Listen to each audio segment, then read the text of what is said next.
청주 시내에 있는 많은 가로등, 경관등의 전력 소비량 사실 우리도 스트레스를 받지만 건물도 스트레스를 받으면서 대비하지 않는다면 자연의 응징으로부터 민족 대이동이라고 할 수 있는 그런 사건이 일어나.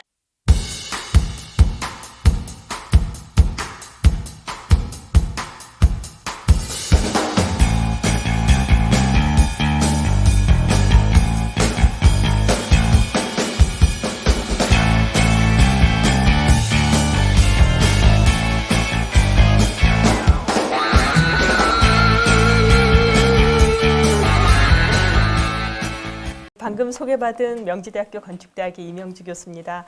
만나 뵈어서 정말 반갑습니다. 오늘 청주시를 이렇게 도착해서 가로수길을 걸었는데 정말 아름다운 곳이더라고요. 모를 뻔했어요. 여기 오늘 초대 안 해주셨으면 정말 죽을 때까지 모를 뻔하지 않았나 하는 생각이 들 정도로 아름다운 길을 걷게 해주셔서 정말 감사합니다. 오늘 제가 발표할 내용은 청주시하고 꼭 관련이 있는 건 아닙니다. 대부분의 지방도시 내지는 뭐 서울시를 포함해서요. 많은 정부 차원에서가 아니라 지방 차원에서 어떻게 이 건축과 도시를 에너지를 심는데 우리가 에너지를 품는데 도움을 줄 수 있을까 해서 가져온 자료입니다. 먼저 보시면 이제 사실 제가 왜 도시까지 관심을 갖게 됐느냐라고 많이 물어보시는데요. 도시에 대한 이야기를 안 할 수가 없는 게 건축 이야기를 하면서 도시 이야기를 안 할 수 없는 건 사실 건축물들이 모여서 도시를 만들거든요. 그래서 이렇게 넘기면 넘어가야 되죠? 네. 네. 잠시만요. 제가 이렇게 넘기는 거를 한 번 더 테스트해 보도록 하겠습니다.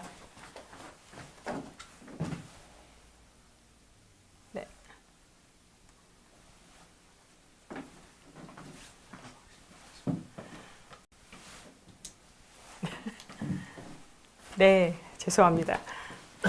오늘 안 해놨었군요. 네, 분명히 사전에 테스트를 했었는데요.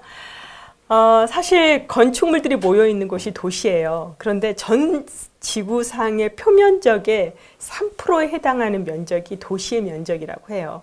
그 도시의 면적에서 지금 탄소 배출의 전체량의 75%가 배출되고 있다고 합니다. 그러니까 건물만 가지고 탄소 배출 이야기하기에는 사실 도시라는 규모가 우리가 또 등한시할 수 없는 내용이기도 합니다. 그래서 탄소 배출과 도시, 그 다음에 탄소 배출과 건축물을 동시에 살펴보지 않으면 우리가 2030년까지, 2050년까지 탄소 중립하는 게 굉장히 어려운 일 중에 하나입니다. 청주시 전력 자립도가 여기 보시면요, 1.61%더라고요. 야, 제가 이거를 통계를 또 좀 찾아서 이렇게 그래프도 만들어 봤습니다. 이건 안 적었. 네, 죄송합니다. 이걸 보여드려야 되네요. 지금 청주시의 건축물 연도별 통계인데요. 이 청주시 연도별 통계치를 이렇게 살펴보니까 사실 15년 미만의 노후 건축물이 약 21%, 15년 이상의 노후 건축물이 약 79%예요. 국토교통부가 지금 그린 리모델링을 하자고 하는 지금 연수를 15년 이상으로 보고 있거든요. 그러면 청주시가 지금 그린 리모델링 해야 되는 전체 건축물의 79%는 사실 그린 리모델링 대상이라고 할 수 있습니다. 여기 보면은 10년, 15년 미만의 건물이 6.8%, 15년에서 20년 미만 8.3%, 20년에서 25년 미만 이렇게 쭉 보면 연수가 많을수록 퍼센트가 높아지는 것을 알 수가 있고요. 15년 이상을 다 더하니까 이렇게 높은 수치가 나타나고 있습니다. 35년 이상도 상당히 많네요. 28.4%나 있습니다. 근데 도시를 구성하는 이런 요소들을 보면요. 사실 주거, 비주거 건물들도 있고요. 주거 안에서는 저밀과 중밀이 있고 또 비주거 쪽으로 가면은 상업 업무 시설 쪽이 있습니다. 이것뿐만 아니라 도시에는 자동차들이 다니잖아요. 이제 앞으로 자율주행차, 전기차가 다니면 전기차가 충전되어야 할 그런 충전 스테이션에서 써야 되는 전기도 사실은 에너지 자립 도시라면 자기 도시에서 생산한 전기를 가지고 충전을 할 수밖에 없게 되죠. 그런데 그러지 않을 경우에는 똑같이 오히려 지금 도시가 쓰는 전기량보다 이 수송이라는 분야 때문에 전기를 더 끌어와야 되는 그런 상황이 생기게 됩니다. 그래서 도시가 에너지를 얼마만큼 생산을 하느냐도 굉장히 중요할 것 같고요. 도시 에너지 자립률도 굉장히 중요할 것 같습니다. 그러면 도시 에너지 자립률의 대상이라고 우리가 이야기하는데 보통 건축물만 다룰 거냐? 건축물 중에서도 건물이 쓰는 난방, 냉방, 급탕, 환기, 조명이라고 하는 5대 에너지만 다룰 거냐, 아니면 각 집에서 쓰는 가전제품, 취사에너지, 더 나아가서 공용전기까지 다 다룰 거냐, 다 자립시킬 거냐라는 이제 선택의 문제가 있고요. 또 하나는 수송 문제도 그래요. 서울에서 온 사람, 광주에서 온 사람, 부산에서 온 사람 다 충전할 수 있게끔 우리가 양을 다 구축할 필요는 없는데, 청주 시내에서 셔틀버스로 운행하고 있는 자동차, 전기자동차의 충전량만큼은 우리가 청주시에서 발전하게 하자라는 것은 또 하나의 우리의 선택의 문제인 것 같아요. 그걸 버스까지 가능할 거냐, 아니면 버스 더하기 셔틀버스, 내지는 자가운전자 중에서도 이 청주 시내 사시는 분들의 자동차까지. 뭐 이렇게 하다 보면은 이 도시가 생산해야 될 에너지 양은 어마어마한 거죠. 사실 우리가 많은 다른 도시로부터 전기를 끌어오는 게 아니라 우리가 스스로 우리가 필요한 만큼 생산해야 되는데, 어느 정도 생산해서 우리가 자립했다고 이야기할 거냐라고 하는 것은 철학의 문제고 컨셉의 문제고 대상의 설정의 문제인 것 같아요.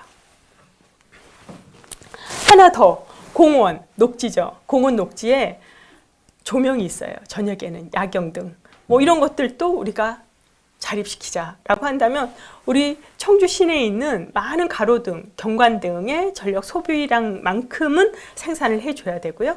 또 하나가 뭐가 있죠? 신호등이 있죠. 도시의 곳곳에 있는 신호등의 전력까지 우리가 생산해내보자라고 하면 그 소비량도 우리가 생산하게 해야 됩니다. 그러니까 도대체 어느 에너지원으로 생산을 시켰을 때 그 도시가 자립이 될 수 있을까? 이제 에너지원에 대한 고민까지 해야 되겠죠. 이제까지 어느 정도의 범위로 자립을 시킬 거냐는 철학의 문제, 대상의 선정의 문제, 우리가 선택의 문제라면, 어떤 에너지원을 가지고 자립을 시킬 거냐도 또 하나의 선택의 문제고, 거기에도 또 철학이 들어가야 되겠죠. 일단 건축으로 좀 들어올게요. 건축 안에 들어오면 공공건축물이 있고 일반 민간 건축물이 있습니다. 우리나라 전체 건축물은 727만 동이 있다 그래요. 그 중에 뭐 3%밖에 안 되는 숫자가 공공건축물이래요. 그러니까 민간 건축물에서 탄소 중립 안 하면 그냥 도로하면 타불이에요. 그럼 공공건축물의 3% 중에서도 주거형이 있고 비주거형이 있어요. 사람이 살기 위해서 임대 아파트 지어주는 게 있고, 또 근무나 뭐 케어를 해주고 의료시설을 만들어주고 학교를 만들어주고 하는 것들 때문에 비주거용으로 만드는 것도 있어요. 근데 그것들 중에 지금 이 순간에도 짓고 있는 게 있고요. 앞으로 지을 애들이 있고요. 그게 다 신축이라면 지금 현재 있는 애들, 이거는 바로 기존 건축물이라고 할 수 있어요. 이게 아까 청주시 같은 경우는 70% 이상이, 뭐 75% 이상이 그린 리모델링 대상이다라고 한다면은 지금 현재 있는 기존 건축물이 그린 리모델링 되어야 되는 대상이라는 거죠. 이렇게 공공도 주거용, 비주거용, 일반도 주거용, 비주거용, 또 각각의 주거용 안에서도 기존과 신축이 있고, 기존도 비주거용도 기존과 신축이 있습니다. 자세히 보면 2017년 지역별 30년 이상 노후 건축물 비율을 보면요, 실제로 30년 이상 노후 건축물이 많은 도시를 순위를 매겨놓은 게 있습니다. 부산이 가장 많고요. 그리고 전남, 그리고 대전, 이렇게 보면 또 경북, 정북, 충북도 36.8%로 그렇게 상대적으로 높진 않아도 그래도 상당히 상위 그룹에 있는, 평균치에는 있는 것 같아요. 그런데 이렇게 이제 노후 건물은 계속 우리가 시간이 지나면 계속 나이가 사람도 먹듯이 건물도 먹게 되죠. 사람도 힘들잖아요. 나이 먹으면. 건물도 아무리 그 당시에는 좋았어도 세월이 흐를수록 이런 많은 풍파의 하중이라고 하죠. 우리가 바람 하중, 그리고 또 열 하중, 태양으로부터 오는 열 하중, 또 끈질기게 이렇게 우리를 괴롭히는 피로 하중, 이런 것들이 사실 우리도 스트레스를 받지만 건물도 스트레스를 받으면서 노후화가 돼갑니다. 그러면 그때는 견고했는데 틈새가 생기게 되고, 또 하나하나 구조물들 사이에서 엇갈리기 시작하면서 원하지 않는 시간에 바람이 들어와요. 원하지 않는 시간에 햇볕이 들어와요. 이러다 보면 안에서 살고 있는 우리들은 너무 더운 날은 계속 에어컨을 틀어야 되고 너무 추운 날은 계속 보일러를 틀 수밖에 없고요. 태풍이 온다 그러면 막 신문지로 가려야 되고 테이프로 붙여야 되고요. 뭐 오만 일을 다 하는데도 우리 건물은 쾌적하지가 않죠. 그리고 추운 날은 뭐 여기는 중부권이니까 그렇게 춥지는 않을 시간이 있겠지만 앞으로 기후 위기라는 게 있습니다. 대비하지 않는다면 자연의 응징으로부터 우리는 안전할 수가 없죠. 이제 우리가 자연을 해친 만큼 자연으로부터 응징을 받게 되는 기후 위기 시대에 산불, 지진, 폭염, 태풍, 해수면 상승은 우리한테는 사실은 피할 수 없는 재앙입니다. 그리고 자연의 재해가 돼요. 그런데 우리 청주시는 괜찮아. 내륙이고 한가운데니까 우리는 안전할 거야 라고 생각하실 수 있어요. 그럴 수 있어요. 그런데 어떤 문제가 또 생기는 줄 아세요? 이재민이 생겨요. 이주민, 기후 이주민이라고 해서요. 타 지역에서 이런 일로 인해서 집을 잃고 삶의 터를 잃은 사람들이 그렇지 않은 도시로 이주해 오기 시작합니다. 이게 기후 이주민의 엄청난 또 근데 이런 사건이 또 일어날 시점이 또 제 생각으로는 10년 안에 있을 것 같아요. 민족 대이동이라고 할 수 있는 그런 사건이 일어나지 않을까 저는 감히 예상하건데, 왜냐하면 해수면 상승이라고 하면 당장 우리는 삼면이 바다가 되는 해안 도시로 살고 있기 때문에 해수면이 상승되면 그 주변에 살던 사람들은 다 터를 잃기 때문에 점점 내륙 지역으로 오게 됩니다. 그럼 어떤 사건이 일어나냐? 도시가 포화 상태가 일어나요. 우리가 우리의 인구의 범위 내에서 쓸 수 있는 수도량, 그걸로 인해서 광경을 만들었고, 에너지량, 그거에 의해서 에너지 탱크도 만들고, 뭐 여러 가지 것들의 인프라들을 우리의 인구수 비례로 만들어 놨거든요. 그런데 너무 작은 동일한 면적에 너무 많은 사람들이 한꺼번에 살게 되면 거기서 비위생적인 환경이 생길 뿐만 아니라 인프라에 대해서 굉장히 이제 감당할 수 없는 일들이 생겨날 수가 있습니다. 그래서 우리가 기후 위기에 대해서 적응할 수 있으려면요, 이런 방법이 있어요. 그냥 상상만 해보세요. 에너지는 한정돼 있고 자립률은 안 나오는데, 그런데 우리 도시도 이렇게 많이 써야 된다면 다른 도시도 많이 쓸 수밖에 없는 그런 텍사스와 같은 상황이 갑자기 일어난다면, 그렇다면 좀 추워도 덜 에너지를 써도 한 일주일은 견딜 수 있는 집, 뭐 더워도 에어컨 많이 안 틀어도 열대야가 덜 생기고 그래도 살만한 집 한 일주일은, 이런 집들이 이제 필요해요. 비상발전을 굳이 틀지 않아도 사실은 이제 웬만하면 더위와 추위로부터 안전할 수 있는 집. 왜냐하면 인프라가 복구될 때까지 그 시간 동안 우리가 견뎌야 되잖아요. 불이 안 들어온다 갑자기. 자신의 집 안에 있는 소형 배터리를 발전시켜서 바로 우리가 그 정도의 작은 조명은, 전력은 사용할 수 있는 집. 그게 바로 자기 지붕에 태양광이 있고 자기 집에 배터리가 있으면 가능한 거죠. 이런 생각을 해보면 그런 집들이 만들어진다면 그래도 우리가 이런 위기로부터 어느 정도 적응할 수 있겠다라는 생각이 듭니다. 대응은 안 되죠, 아직까지. 근데 적응은 할 수 있겠다라는 생각이 든다면 건축물이 어떤 식으로 그린 리모델링이 돼야 되는가, 어떤 식으로 리모델링이 되어야 하는가를 본다면 이렇게 우리가 좀 가능하면 큰 틀에서 곰곰이 앉아 생각해 보면 답은 나오는 거죠. 아, 그런 집 짓고 살아야 되겠구나. 미세먼지, 황사가 있어도 문을 열지 않으니까 문을 닫고 있으면 캑캑거리고 공기가 너무 안 좋은 게 아니라 문을 닫고 있는데 너무 공기가 좋아. 희한하네. 어떻게 이런 기술이 있지? 라고 생각할 수 있는 기술이 우리 집에 설치가 돼야 되지 않겠어요? 코로나가 있어요. 황사는 같이 왔어요. 미세먼지 같이 왔어요. 코로나가 미세먼지가 같이 왔는데 문은 열어야 되겠고 문은 닫아야 돼요. 진퇴양난이죠. 어떻게 해야 돼요?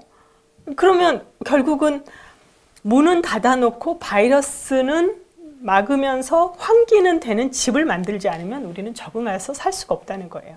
집이 무용지물이 되는 거예요. 그렇지 않은 집은.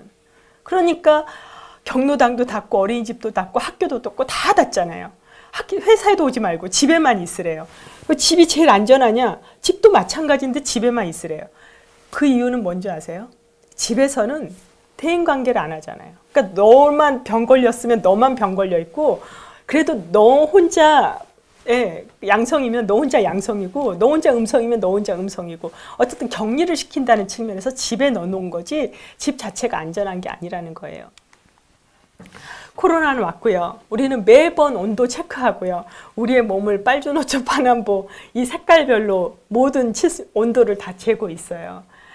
그런데 또 코로나 때문에 이 취약계층에 계신 분들은 강당에 모여서 그나마 여름에는 에어컨도 쐴 수 있었고 겨울에는 보일러를 대신 빵빵하게 틀어주니까 여기에서 조금 혹한 기간에는 나고 갈 수 있었는데 그것도 안 되는 거예요. 같이 있으면 안 되니까 격리가 안 되잖아요. 그래서 이것도 무더위 쉼터도 불가했어요. 집에만 머무르는데 집은 더 엉망이죠. 20년, 10년, 자기 집 10년 이상 되어 간다고 했을 때 생기는 게 자동차 고장 나는 거하고 비슷하게 고장 나요. 제일 먼저 고장 나는 게 보일러 고장 나요. 네. 그러니까 설비 시스템부터 고장이 납니다. 그러니까 이 기계 장치부터 고장이 나요. 10년이 되면. 그게 기계가 결국은 고장이 나는 그런 기간이 있거든요. 그런데 뭐 예를 들면 단열재가 고장이 난다던가, 혹시 유리창이 고장 난다는 소리는 들어보셨어요? 그건 있어요. 예를 들면 태풍이 와서 너무나 튼실하지 못한 유리창이다 보니 유리창이 흔들흔들거려. 프레임하고 유리하고 분리돼 있어서 덜덜덜덜 떨려요. 소리 나면 다다다다다 해. 그러니까 태풍 오면 깨져요. 그건 있을 수 있어요. 그렇지만 유리창 갈면 돼요. 유리 프레임 갈면 되죠. 그렇다고 해서 이런 유리창이 아니라면 유리창 갈 일이 있겠어요? 단열재 갈 일이 있겠어요? 사실 그런 거라고요. 그런데 또 건물이라고 하는 건 단열이 굉장히 중요한데, 이 건물 자체가 우리나라 대부분 집들이, 여기는 청주시 문제도 아니고 광주에서도 이런 걸 보여드렸고 다른 도시에 다 그렇고 우리나라 전체가 다, 특히 지방으로 가면 갈수록 도면 없이 지어진 집들, 전원주택, 이런 집들은 사실 이런 열교점이라는 게 당연히 있을 수밖에 없어요. 여기 자세히 한번 볼까요? 여기 보시면, 아이고 죄송합니다. 여기 M1이라고 하는 곳이 있고요. M2가 있고 M3가 있어요. 새벽 4시에 햇볕의 방해를, 그러니까 태양으로부터 복사의 열로부터 방해를 받지 않는 그 시간에 M1의 포인트의 온도와, 외관에서 열화상 카메라로 건물을 찍었더니 M1의 포인트의 온도와 M2, M3의 포인트의 온도가 다 달라요. 그렇게 다른 이유가 뭐겠어요? 사실은 저렇게 노란색 빛깔로 나와 있는 이 부위는, 열이 새어나오고 있다는 뜻이에요. 집안 안에서부터 집 바깥쪽으로 열이 새어나오고 있기 때문에 동일한 시간에 카메라로 찍었는데 16.8도고요. M2는 10도, 그 다음에 M3는 7.6도예요. 같은 면인데 어떻게 저렇게 다른 온도가 나올 수가 있나요? 결국은 어딘가에서 열이 전달되고 있는데 실내에서 열이, M1 같은 경우는 굉장히 많이 열이 바깥으로 빠져나오는 열교점이라는 거예요. 그게 단열을 몇 가지나 하다가요, 지붕은 안 하니까 여기가 단열이 끊기는 면을 바로 우리가 열이 빠져나가는 선, 그래서 선열교라고 합니다. 그 M1이 선열교라서 노란색의 색깔로 나오죠. 이렇게 제비집이 저렇게 처마 밑에 집을 짓는 이유가 바로 저 지점이 따뜻해서 그러는 거예요. 인간이 쓰는 그 온도가 저 단열이 끊기는 그 열교선, 그 열교 지점에서 아주 따뜻한 열이 새어나오고 있고 비바람 막아주니까 바로 처마 밑이 가장 따뜻한 집을 만들 수 있는 적정한 장소라는 거죠. 우리는 그런 제비집이 많은 집들을 보고 열 손실이 많은 집이구나 이렇게 생각할 때가 이제 지금은 온 거예요. 옛날에는 복이 많이 들어오는 집이구나 이렇게 생각을 했는데 지금은 열이 많이 나오는 집이구나, 저기는 리모델링을 빨리 해드려야 되겠다 이런 생각을 해야 되고, 우리 집은 리모델링을 해야 되는구나 이렇게 생각하면 좋을 것 같아요. 또 열화상 카메라를 가지고 빌려다가, 동네에서 빌려다가, 내지는 시에서 빌려다가, 구에서 빌려다가 이렇게 한번 자기 집을 찍어보세요. 아니면 찍어주는 서비스를 한번 받아보시면요, 똑같이 실내에서 유리창을 한겨울에 마이너스 20도가 되는, 마이너스 10도가 되는 그런 아주 추운 날 실내 온도를 한 10도, 15도 차이가 나게끔 실내 온도를 빵빵하게 한 22도, 23도 정도로 이렇게 틀어놓고요. 그리고 밖을 향해서 저렇게 유리창을 찍어보세요. 실내 온도는 22도, 23도인데 유리창 프레임의 온도는 13.9도 정도밖에 안 나와요. 그 이야기는 똑같은 면인데, 똑같은 공간인데 온도차가 생긴다는 것은 바로 온도가 낮은 쪽으로 실내에 있는 열이 빠져나가는 곳이라고 생각하시면 돼요. 바로 열이 손실되는 손실면이 돼요. 그 유리창 프레임을 좋은 걸 써야 됩니다. 유리를 좋은 걸 써야 됩니다라는 얘기가 바로 열화상 카메라를 찍어가지고 동일한 온도에서 온도차가 많이 나지 않아야 되는데 이렇게 혁혁하게 한 10도 차이가 날 정도로 싸구려 유리창을 썼다면 바로 저기는 아무리 기밀이 잘 되고 튼실하게 쫙 갖다 붙여놨다고 해도 겨울철에는 그 근처에 가면 굉장히 추워지는, 내 온몸의 온도가 자동으로 높은 곳에서 낮은 쪽으로 빠져나가기 때문에 춥다. 그래서 발코니 확장한 집에 가면 바로 그 확장면 쪽에 가면 추워 라고 하는 이유가 바로 단열이 안 된 유리창, 단열이 안 된 프레임을 쓰셨기 때문에 내 몸에 있는 온도가 열이 빠져나가고 있는 거예요. 열의 온도가 차이가 나는 쪽에서 높은 곳에서 낮은 쪽으로 열은 이동하게 돼 있잖아요. 그건 자연의 순리예요. 그러니까 자연의 순리대로 열은 이동하고 있는 거예요. 인간이 만들어 놓은 대로 자연의 섭리는 일어나고 있는 건데 사람들은 거기다 대고 왜 우리 집은 이렇게 춥지? 너무 싸게 지어서, 너무 대충 지어서, 빨리빨리 지어서 라고 할 수밖에 없는 거죠. 결로까지 일어나요. 심지어는 이렇게 이 현관문이거든요. 우리를 둘러싼 면은요, 사면이 있어요. 동서남북 면도 있지만 바닥면도 있고 천정도 있어요. 깜깜하게 모두 벽으로 이루어짐도 있는데 사실 우리는 조망도 필요하고 겨울철엔 햇볕도 받아들여야 되기 때문에 가능하면 남쪽에는 유리창이 큰 집이 있어야 돼요.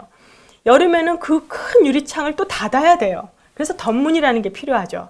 그래서 마이너스 20도일 때는 햇볕이 필요하고 플러스 40도일 때는 햇볕을 차단시켜야 되니까 동일한 유리창도 두 가지 용도를 갖고 있을 수밖에 없거든요. 햇볕을 받아들여야 되고 또 어쩔 때는 햇볕을 차단시키지 않으면 에어컨 사용량이 너무 많이 드러나고, 그래서 우리가 단열 필름만 붙이면 된다, 뭐만 하면 된다, 뭐만이라는 지름길은 없는 것 같아요. 그래서 이 사계절이 완전히 이 차이가 나는 60도의 차이가 나는 이 나라에서 건축 행위를 한다는 건 굉장히 어려운 일 같아요. 여름에는 따뜻한 집을 지어줘야 되고 시원한 집을 지어드려야 되고 겨울엔 따뜻한 집을 지어드려야 되니까 사실 그 모든 걸 할 수 있는 트랜스포머가 될 수 있는 집을 만들어드리지 않으면 하나의 면에 모든 것을 만사형통할 수 있게 하는 집은 없다는 거죠. 예를 들면 유리창은 있는데 거기다 필름만 바르면 여름에는 굉장히 따뜻해지고 여름에는 굉장히 시원해지고 겨울엔 따뜻해지는 그런 모두 만능 필름이 있을 수가 없거든요. 그거는 열을 복사열을 반사를 시키는 행위이기 때문에 반사가 된다는 것은 겨울철에 햇볕이 침투가 되지 않는다라는 거기 때문에 그 단열 필름의 역할을 제대로 여름철에는 할 수 있지만 겨울철에는 안 된다는 거에서 일방향이지 양방향 소통은 안 되는 그러한 재료들이 상당히 많이 있습니다. 그래서 우리는 여름과 겨울을 동시에 봐야 돼요. 특히 온도만 보는 게 아니라 습도도 봐야 되거든요. 이렇게 온도차가 나는 곳에 이 따뜻한 공기가 차가운 면에 닿으면 물방울이 생기는 현상을 결로라고 해요. 그런 결로 현상이 생기는데 특히 유리창 프레임에도 많이 생겨요. 유리창 면에 실리면 줄줄줄줄 흘러서 실리콘이 다 썩어 곰팡이가 있죠. 또 하나, 철문으로 된 현관문, 거기에 이렇게 물방울이 번지게 돼 있죠. 그래서 우리가 생각하지 못한 곳에서 자꾸 이런 결로와 곰팡이가 생기니까, 특히 아까 밖에서는 노란 열교선이 있어서 제비한테는 너무나 아늑한 서식지가 되겠지만 실내에서는 바로 그게 곰팡이가 생기는 곰팡이선이에요. 결로선이라기보다는 결로가 생기고 있기 때문에 그로 인해서 습해지니까 집 안에 있는 곰팡이 균이 거기에서 착상을 해서 곰팡이가 퍼지게 되는 현상이 나타나죠. 그래서 밖에서는 제비한테는 좋지만 우리들에게 그 공간은, 그 줄은, 벽과 모서리 지붕이 만나는 그 면은 바로 곰팡이가 제일 먼저 생기는 선이다라고 생각하시면 돼요. 그게 지방에 있는 단독주택만 그렇게 생각하시면 안 돼요. 여러분들 살고 있는 아파트 있죠. 아파트 발코니 이렇게 튀어나왔잖아요. 그 아랫집에 그 하부에 결로 생기고요. 또 복도면 있죠. 내 바닥은 가는데 복도까지 가는 복도형 아파트. 바로 그 복도도 하나의 열교선이에요. 그래서 복도하고 만나고 있는 벽면의 아랫집 하부에는 또 모서리가 생겨요. 우리 집이라면 우리 집에 결로가 생기고 곰팡이가 핀다. 그 위층의 복도 때문에 생기는 거예요. 그게 바로 다 열교에 의해서 열교점이 있기 때문에 선열교가 있기 때문에 생기는 현상들입니다. 이것들을 끊어놓지 않으면은 영원히 우리는 곰팡이랑 같이 살 수밖에 없는 자연 현상 앞에 있어요. 그래서 공사비가 더 늘어날 수밖에 없다는 얘기는 더 꼼꼼하게 그런 부분들을 설계를 하지 않으면 결로와 곰팡이를 없앨 수 없기 때문에 더 열심히 제대로 설계를 해야 되고 그런 것들이 생기지 않도록 만들어야 되기 때문에 공사 기간이 길어지고 공사하는 양이 많아지기 때문에 공사비가 상승하는 거지 무조건 상승하는 건 아니라는 거죠. 물론 그렇게 상승하는 것 대비 그만한 효과는 이제까지 누려보지 못한 효과가 나타난다는 것을 알려드리고 싶네요. 우리가 지어왔던 집들 그리고 우리가 지금 번듯하게 살고 있는 모든 아파트들이 다 내단열 현상 그리고 복도로 인한 열교, 선열교 그리고 또 뭐 외장재 갖다 막 벽에다 붙였기 때문에 거기에서 생기는 점열교 이런 것들로 인해서 우리는 결로와 곰팡이 그리고 현관문 싸구려 뭐 유리창 프레임 너무너무 싸구려를 다 갖다 살면서 평당 공사비를 너무 낮췄기 때문에 당연히 우리는 곰팡이, 결로, 눅눅함, 습함 이런 거에서 살 수밖에 없는 거예요. 사람들은 물어봐요. 인구가 감소돼 가고 있고 고령자는 증가돼 가고 기후위기는 닥쳐오고 에너지 소비는 늘어나고 있고 노후 건축물은 계속 노후화되어 가고 있는 이 상황에서 우리는 뭘 해야 됩니까? 사실 에너지 탄소 중립이라는 단어가 나왔다 해서 에너지만 보시면 안 될 것 같아요. 도시를 이야기하면서 어떻게 에너지만 이야기해요? 인구 이야기도 해야 되죠. 고령자 어떤 특정 계층한테 쏠리는 현상도 봐야죠. 기후위기도 봐야죠. 에너지 소비량을 줄이는 것도 해야죠. 그러면서 탄소 중립으로 가는 방향을 만들어야 되기 때문에 우리가 가능하면 더 효율적으로, 더 효과적으로 사는 삶을 만들어야 되겠죠. 굉장히 현명하게 사는 방식을 찾아가야 돼요. 그래서 사람들은 생각했어요. 마치 스마트 도시가 되면 굉장히 효과적으로 살 수 있지 않을까. 그럴 수 있죠. 왜냐하면 굳이 내가 집에서 밖에 나가지 않아도 모든 걸 다 할 수 있는 스마트 도시를 만들기 전에 대한민국은 스마트 국가가 돼버렸어요. 이미. 전 세계가 스마트 국가가 됐다고 생각하지 않으세요? 지금 이 순간 저를 녹화해서 유튜브에 올려놓으면 뭐 내년이든 내후년이든 10년 후에도 제가 무슨 말을 하는지 다 기록에 남아있겠죠? 상상도 못한 일이었어요. 코로나 전에는. 항상 거기 오신 분들만 듣고 그 자료는 한정되게 공개가 됐던 시절이었죠. 그리고 마치 이렇게 영상으로 녹화를 하면 굉장히 사생활 침해, 개인정보 침해가 된다고 생각했던 시점이었는데 지금은 스마트 국가가 돼버렸어요. 도시를 만들기 전에. 그 정도의 스마트 서비스는 이미 다 이루어졌다고 봐요. 교육, 의료 분야 다 됐습니다. 그런데도 사람들은 되게 불안해해요. 그 이유가 뭐냐면 우리가 느끼지 못한, 우리가 상상하지 못한 그런 일들이 자꾸 오니까요. 그래서 제가 그 연구과제를 했던 시점이 있었습니다. 2019년도에 주거 플랫폼이라는 단어를 만들었어요. 그래서 국토교통부 과제를 하면서 주거 플랫폼 기반, 주거가 플랫폼이 돼야 된다. 그 2019년에 이 단어를 썼습니다. 플랫폼이 돼야 된다? 무슨 말이냐면요. 우리가 뭐 해리포터도 플랫폼에서 사건이 일어나듯 플랫폼이라는 것은 탑승할 수 있는 하나의 장소예요.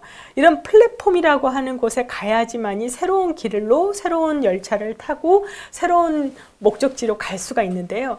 주거가 플랫폼이라는 거예요. 주거 안에서 모든 게 가능해요. 웨어러블, 우리가 그냥 입는 것도 있죠. 갖고 다니는 것도 손목에 있죠. 다 있어요. 심지어는 주택의 모든 것에 터치만 하면 다 됐죠. 모든 것을 통해서 주택에서 스마트하게 일을 할 수 있기 때문에 주거 자체가 플랫폼이 돼야 된다. 주거가 플랫폼이 되게끔 만들어주는 세상이 돼야 된다라고 해서 주거 플랫폼이라는 단어를 썼습니다. 그리고 미래형 스마트 하우징을 만들어야 된다라는 이야기를 했었는데요. 주거 생활, 그 당시에 이제 설문조사를 했을 때 가장 주거 생활 환경이 불편한 사항 탑 5를 이야기를 해보라 그랬더니 그 당시 2019년 코로나 전이니까 미세먼지 문제, 주차 공간이 부족하다, 층간소음, 이웃 간의 방음 문제, 주거 비용이 과다하다, 노후 불량 주택이 있다. 이런 이야기들이 5가지의 문제로 나왔고요. 그럼 어떤 서비스를 해주면 좋겠느냐? 주거 내에서 관계 확장의 서비스, 만날 수 있게 해달라. 근데 저는 이미 그게 해결됐다고 봐요. 줌이라던가 유튜브를 통해서 관계 확장은 되고 있어요.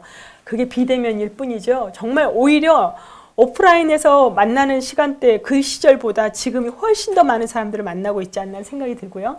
평생 돌봄 서비스 해달라. 휴식 치유 서비스 해달라. 신체 안전할 수 있는 서비스를 해달라. 앞으로 건강이라는 문자는 화두가 되는데 이렇게 제로에너지 건축물 그린 리모델링을 하면 내가 건강해질 수 있나요? 내가 좀 더 휴식과 치유와 안식처와 필신처로서의 서비스를 받을 수 있나요?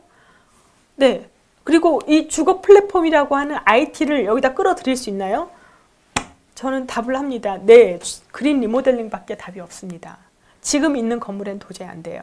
컴퓨터 갖다 놓고 줌으로 하는 것 이외에는 주거를 플랫폼으로 만들 수도 없고 따뜻하고 시원하고 그리고 언제 어디서나 누구나 만날 수 있는 그런 시스템을 관계 설정을 할 수 있는 IT 기술을 다 집어넣기 쉽지 않아요. 결국 할 수 있는 건 TV를 통해서 통신망을 통해서 하는 것밖에 없겠죠. 그리고 주거 가치 인식의 부족 문제인데요. 쾌적, 편리, 안전, 건강, 즐거움 이런 얘기들을 그분들은 원했습니다. 이렇게 주거에 대한 가치가 바뀌어지고 주거가 어떻게 변했으면 좋겠다라고 사람들이 이야기를 하기 시작하는 이 시점에서 그럼 해결책을 내놔야 되잖아요. 언제까지 도시를 저렇게 방치할 수는 없고 지방 소멸도시가 되게 만들 수는 없고 지방에서 사는 사람은 건강하지 못하고 지방에 사는 사람은 관계 설정이 안 되고 모든 게 다 소외되고 문화 결핍이 일어나고 이렇게 만들 수는 없기 때문에 지역 생태계를 만드는 새로운 사업이 일어나야 돼요. 그건 결국은 사람이 와야 되거든요. 일자리가 생기는 공간으로 와야 되는데 저는 이 모든 걸 해결할 수 있는 게 바로 건축과 건축물의 그린 리모델링 사업이라고 생각해요. 자, 지금부터 신축 건물의 제로에너지 인증 취득에 대해서 간단히 한 10분 설명하겠습니다. 이제 앞으로 지을 건물에 대해서 먼저 하고 그린 리모델링 좀 이따 다시 이야기할게요. 앞으로 지을 건물은 2020년부터 벌써 작년부터요. 1000제곱미터 이상 연면적을 가진 공공건축물은 제로에너지 건축물 인증 취득을 의무화했습니다. 청주시도 작년부터 짓는 인허가 받는 건물들은 제로에너지 건축물 인증 받겠다고 아마 현상설계 공모 내고 계시죠?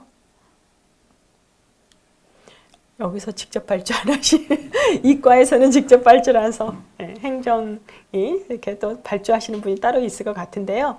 2020년부터 벌써 작년부터 1000제곱미터 이상의 연면적을 가진 모든 공공건축물은 제로에너지 건축물 인증 취득을 의무화하도록 했습니다.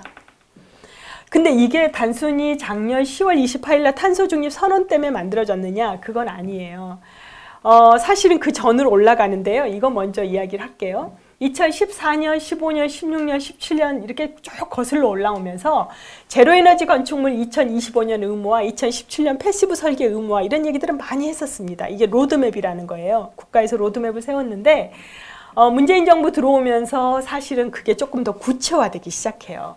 그러면서 2019년 6월 달에는 어떻게 이야기를 했냐면 자, 2020년부터는 공공건축물 1000제곱미터 이상은 제로에너지 의무화고요. 그 다음에 기존 건축물은 아직 없어요. 기존을 이렇게 수정했다는 뜻이고요. 2023년에 올해 다시 변경을 했습니다. 1000제곱미터가 아니라 2023년부터는 500제곱미터 이상 공공건축물도 제로에너지 취득을 의무화해야 합니다라는 거예요. 그러니까 여러분들이 지금 지역에서 지방정부에서 공공건축물 500제곱미터 이상을 인허가를 받는 시점 2023년이라면 2023년 1월에 인허가 받는 건물들은 전부 제로에너지 건축물 인증 취득해야 돼요. 2025년부터는 민간이 이제 들어옵니다. 아까 민간이 대부분의 건물을 차지하고 있다 그랬죠? 민간은 공공이 하고 있으면 4년, 5년 후에 민간이 시작을 하는데요. 민간이 2025년부터 1000제곱미터 이상 연면적을 가진 건물들은 제로에너지 건축물 의무화를 하도록 되어 있어요. 건물은요, 대한민국은 인증이 2가지가 있어요. 물론 녹색 건축 인증까지 하면 3가지죠. 근데 에너지 측면에서만 보면 건축물 에너지 효율 등급 인증과 제로 에너지 건축물 인증이라고 하는 두 가지 인증이 있습니다. 제로 에너지 건축물 인증 취득 의무화라고 했는데 제로 에너지 건축물 인증 받으려면 어떻게 해야 돼요? 라고 질문을 하시면 세 가지의 답변을 해드릴게요. 첫 번째, 건축물 에너지 효율 등급 1, 2 플러스. 1 플러스도 아니에요. 한우 등급 1, 2 플러스죠. 1, 2 플러스 등급을 받는 건물을 먼저 만드셔야 돼요. 네. 1, 2 플러스 만들었다라는 증명서가 있으셔야 돼요. 그 증명서와 뱀스라고 하거나 햄스라고 하는데요. 건축물 에너지 관리 시스템, 빌딩 에너지 매니지먼트 시스템이라고 해서 뱀스라고 합니다. 또는 원격 제어 장치라고 하는 IT 기술을 접목을 시켜서 그 건물이 난방, 냉방, 급탕, 환기, 조명을 1년에 단위 면적당 얼마씩 쓰는지를 전부 분리 계측하는 것을 전부 또 설치를 하도록 해야 돼요. 거기에다가 마지막으로 하나가 에너지 자립률, 건축물 에너지 자립률을 최소 20% 이상은 설치했다는 것을 인정을 받으셔야 돼요. 이렇게 되면 제로에너지 건축물 인증을 줍니다. 당신의 건물은 1, 2 플러스의 5등급의 제로에너지 건물입니다.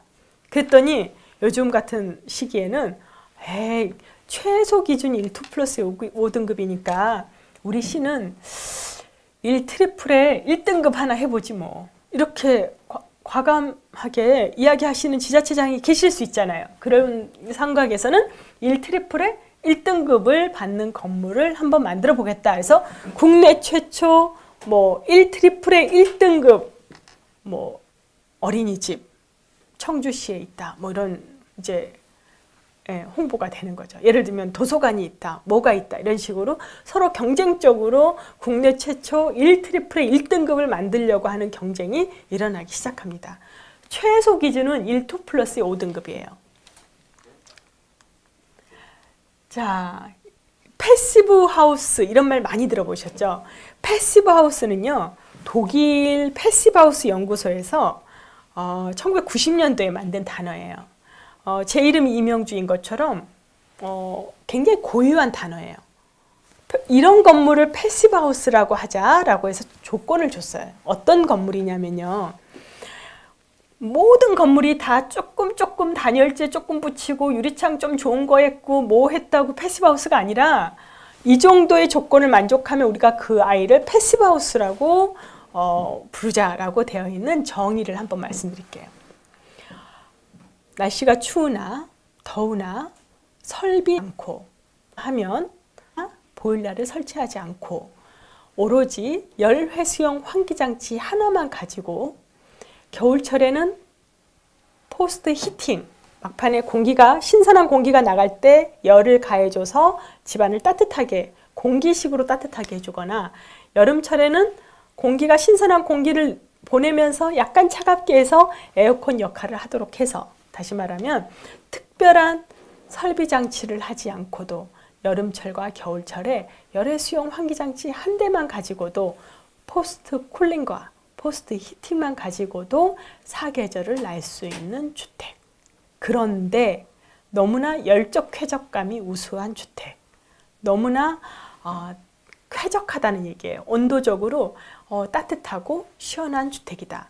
그래서 결국은 에너지를 많이 쓰지 않고 오로지 환기를 시키면서 공기식으로 온방, 그다음 공기식으로 냉방을 하면서도 굉장히 많은 에너지를 쓰지 않고 쾌적함을 느낄 수 있는 집. 그런 집일 때 우리는 패시브 하우스라고 부르자라고 되어 있어요. 어떻게 설계하든 상관없어. 그렇게 돼 있는 주택이야. 그러면서 5가지를 봅니다. 예를 들면 난방 부하가 얼마여야 된다. 난방 요구량이 얼마여야 된다. 1차 에너지 요구량이 소요량이 얼마 정도 돼야 된다. 예를 들면 테스팅, 어저스팅, 밸런싱, TAB 테스트를 꼭 확보해야 된다. 기밀 성능은 몇 회 이상 확보해야 된다. 이렇게 아주 자세하게 그 기준을 만들어 놓고 있어요. 그 기준에 합당하면 너를 패시브 하우스라고 명명할게 라고 이야기하고 있습니다. 이거나 저거나 다 패시브 하우스가 아니라는 거죠. 그런 패시브 하우스는 에너지 절약을 목표로 하고 있어요. 그 패시브 하우스에 에너지를 줄일 만큼 줄였고 실내 쾌적성을 에너지를 안 쓰면서 가지고 있는 주택에 신재생 에너지, 전기를 생산하는 태양광이나 아니면 열을 생산하는 지열을 넣어서 그런 재생 가능한 에너지를 넣어서 제로 에너지까지 가져가는 애, 바로 이런 것들을 제로 에너지 건축물이라고 해요. 근데 제로 에너지는 또 두 가지가 있어요. 제로 에너지 건물이에요. 그랬더니 우리는 에너지 독립주택이에요. 뭐 에너지 자립주택이에요. 에너지 자립마을이에요. 이런 얘기를 하거든요. 그래서 좀 위험한 말이에요. 왜냐하면 여러분 햇볕이 안 뜨는 날은 전기 발전 안 되잖아요. 그러면 어떻게 살아야 돼요? 나는 자연인이다처럼 살아야 돼요. 에너지 자립마을에서 그렇게 사셔야 된다고요. 그렇게 말을 붙여놓으시면. 네, 산속에 사는 사람처럼 살아야 돼요. 근데 우리는 에너지 자립마을을 만드는 게 목표가 아니에요. 이 도시에서는요, 최대한 에너지를 줄이는 건축물에 재생가능 에너지를 넣어서 내가 필요한 만큼 쓰게끔 생산하도록 하되, 엄청난 자연재해가 와서 갑자기 블랙아웃이 됐을 때 내가 필요한 만큼 내가 생산한 걸로 그 구조가 되는 기간 동안 살 수 있다면 너무 좋은 거죠. 그런데 에너지 독립주택을 만드시면 안 돼요. 도심지라면 에너지 넷제로 에너지 주택을 만드셔야 돼요. 넷제로 에너지 주택이란 뭐냐면요, 네트워크망에 한전이라고 하는 네트워크망과 가스를 쓰시면 가스라고 하는 네트워크망에 걸어놔야 돼요. 자기 주택을. 그래서 내가 필요로 할 때는 한전에서 가져다 써요. 필요할 때 갖다 써야죠. 냉장고 24시간 돌리잖아요. 필요해요. 햇볕은 안 떠요. 비만 엄청 와요. 뭐 예를 들면 엄청 장마예요. 안 되잖아요. 그럴 때는 일단 한전에서 갖다 써요. 그런데 햇볕이 좋은 4월달과 7월달 엄청 발전이 많이 될 때 다시 돌려줘요. 1년을 단위로 내가 쓴 양만큼 내가 생산해서 다시 1년 안에 갚을 때 그걸 넷제로라고 해요. 플러스 마이너스 대차대조를 1년 동안 했더니 제로가 된다. 그래서 넷제로 주택이라고 합니다. 이거는 건축학회에다가 제가 패시브하우스와 넷제로 에너지 건축물에 대한 정의를 아주 짧게 이게 정리해 놓은 건데요. 나중에 보시면 될 것 같아요.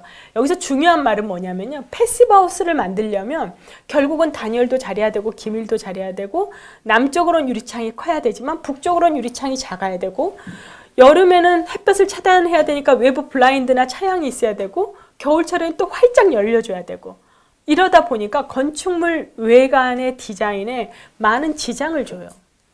외관을 내 맘대로 디자인할 수가 없어. 에너지를 보기 시작하면. 그래서 에너지 초점으로 설계를 했더니 다들 못생겼다고 해요. 그랬더니 에너지 초점으로 했더니 못생겼다고 하고, 이쁘게 하려니까 에너지 다소비용 건물이고, 완전히 이거 뭘 선택해야 되냐고 물어볼 때는 이렇게 생각하시면 돼요. 에너지를 줄여야 되는 이 시국에 에너지를 줄이는 건물을 설계하되 이거를 아름답게 설계할 수 있는 방법을 또 만들어 가야 되는 거예요. 그러니까 건축가들이 할 일이 너무 많은 거예요. 이 에너지를 버릴 수는 없잖아요. 건축물에서 에너지를 품어야 되는데 건축물이 에너지를 버릴 수 없으니까 에너지를 품은 건축물도 아름다울 수 있다라는 것을 우리가 디자인으로 해결을 해야 됩니다. 국토교통부 녹색건축조성지원법의 제로에너지라고 하는 것은 부하를 최소화한다라고 되어 있어요. 부하 최소화한다는 뜻은 결국은 냉방에너지를 덜 쓰는 건물이라는 뜻이에요. 추울 때 보일러 덜 틀고, 그리고 더울 때 에어컨을 덜 틀어도 실내 온도 22도, 여름철에는 22도, 26도, 겨울철에는 22도를 그냥 에너지 많이 쓰지 않고 이룰 수 있는, 달성할 수 있는 집, 실내 온도를 겨울철에 22도, 23도를 특별히 에너지를 보일러를 가동 안 했는데 막 달성이 돼. 샤워할 때 나오는 스팀, 밥해 먹을 때 나오는 스팀, 내가 호흡할 때 나오는 스팀, 이런 것들이 전부 다 하나의 열 에너지가 되는 거예요. 그리고 막 태양으로부터 남양 창으로 막 들어오는 거예요. 이 열 에너지를 티끌 모아서 모았더니 막 22도, 23도가 그냥 거저되는 집. 겨울철에, 여름철에는 블라인드 딱 내려놨더니 에어컨 그렇게 틀지 않았는데 26도로 툭 떨어지는 집. 그런 집 있거든요. 네, 만들 수 있어요. 그런데 우리가 제로 에너지를 만들 때 아까 선택의 대상이라고 했잖아요. 난방, 냉방, 급탕, 환기, 조명이라고 하는 이 5대 에너지만 일단 제로로 만들자는 거예요. 여름철에는 26도까지 낮추는데 26도부터 24도, 22도 이렇게 더 시원하게 살래. 이거는 돈 내고 사셔야 돼. 근데 기본적으로 26도까지 올리는 거, 26도까지 만드는 거는 제로로 만들자. 겨울철에는요, 20도. 겨울철에 실내온도 20도까지 만드는 거는 우리가 에너지 제로로 만들자. 나머지 22도로 더 살고 24도로 더 사는 거는 돈 내고 살자. 그 정도의 기준이 있는 거예요. 그래서 난방은 겨울철 20도, 여름철 26도를 유지할 수 있는 거. 그 다음에 급탕, 매일매일 쓰는 온수, 너무 낭비하지 않는 일일 84kWh의 전력으로 만들어지는 온수량 1인당 그 양과 조명, 환기 이렇게 해서 이런 것들은 제로 에너지를 만들자라고 5대 에너지만 돼 있어요. 여기서 빠지는 거, 밥해 먹는 에너지, 가전제품, 우리가 충전하는 에너지, TV 보는 에너지, 그리고 공용 에너지 이런 것들은 빠지고 있습니다. 제로 에너지 건축물 만들려면 일단 에너지 절약 기술, 패시브 건축물을 만들어야 되기 때문에 우리가 아까 이야기했던 에너지 절약 기술을 해요. 근데 이건 꼭 제로 에너지 건축물뿐만 아니라 그린 리모델링에도 동일하게 포함이 됩니다. 에너지 절약을 할 수 있는 기술, 에너지를 에너지 효율화시킬 수 있는 건물. 다시 말하면 거꾸로 타는 보일러든 1등급 냉장고든 1등급 에어컨이든 전부 고효율이에요. LED 조명도 고효율입니다. 이렇게 내가 쓰고자 하는 정도의 필요한 양을 아주 저소비의 전력으로 생산하게 한다면 사용하게 한다면 바로 그거는 고효율 기계 장비라고 할 수 있어요. 거기에 신재생 에너지, 재생 가능 에너지를 넣어서 생산하게 하고 그리고 그게 얼마나 잘 쓰고 있는지 내가 진짜 예측했던 것처럼 에너지 소비가 되고 있는지 내 집이 정말 에너지를 절약하고 있는지 이 모니터의 대시보드에서 볼 수 있게 하는 거, 그게 바로 IT 기술이 들어가는 거예요. 이게 바로 뱀스 기술이 여기에 포함됩니다. 에너지를 절약하게 만들고 생산을 적게 만들어요. 에너지 전략을 더 많이 하고 생산을 적게 해야 돼요. 여러분, 유리건물 만들어 놓고 이 유리건물을 1,2+의 5등급 만들려니까 태양광을 전부 다 옥상에도 깔고 건물 인면에다 BIP부 다 깔아야 되고 주차장에 다 깔아야 되고 이거는 안 되겠죠. 아까 말한 대로 에너지 제로, 넷제로 건물을 만드는데 너무 혐오스러워서는 안 된다고 말씀드렸잖아요. 사실은 건축물 자체를 그렇게 많이 태양광을 붙이지 않아도 1,2+ 만들 수 있는 방식을 찾아가는 게 우리의 역할인 것 같아요. 그게 뭐냐면 에너지를 절약할 수 있는 기술이 있어요. 분명히. 난방, 냉방 에너지를 확 줄일 수 있는 기술이 있어요. 그 설계와 그런 좋은 자재를 쓰면은 에너지 절약이 많이 돼요. 그럼에도 불구하고 필요한 에너지는 생산을 하도록 하는 거죠.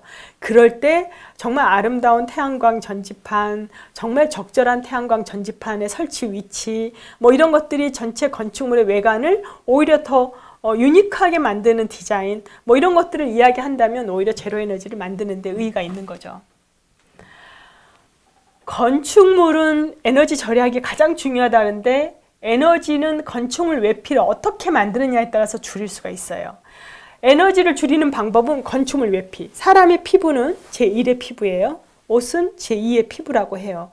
제3의 피부는 바로 이 건축물 외피래요. 이 건축물 외피가 나의 피부를 막아줘요. 나의 피부를 보호해주고 이 옷은 나의 피부를 보호해주죠. 이 전체 건축물의 외피는 나의 몸을 막아주고 있고요. 보호해주고 있거든요. 건축물 외피에 틈새가 있다던가 거기서 바람이 송송송송 들어온다던가 태풍에는 여기 유리창 온통 유리창이어서 막 여름에는 이 떼약볕에 살 수가 없을 정도로 헉헉거린다던가 겨울엔 너무 추워서 오돌오돌 떨어서 항상 풍광은 너무 좋은데 항상 파카를 입고 있어야 된다던가 이런 경우는 사실은 아니라는 거죠. 그래서 에너지는 건축물 외피를 따른다. 2017년도에 완공된 노원 에너지 제로 주택단지가 바로 아까 말씀드렸던 그런 에너지 외피를 굉장히 신경을 써서 설계한 건물이에요. 특히 외단열 방식의 정말 이 사면을 전부 다 그리고 옥상과 바닥까지 전부 단열을 꼼꼼하게 하고요. 심지어는 어떤 일을 했냐면 발코니에 나가는 부분에 단열재가 이어지도록 끊어줬어요. 그리고 아파트 같은 경우에도 뒤에 복도가 있는데요. 그 복도하고 이 콘크리트가 연결되지 않도록 복도도 별도의 구조체로 세워졌습니다. 그래서 그 아래층에 있는 곳에서 네, 아까 말한 대로 결로나 곰팡이가 생기지 않도록 했죠. 그것뿐만 아니에요.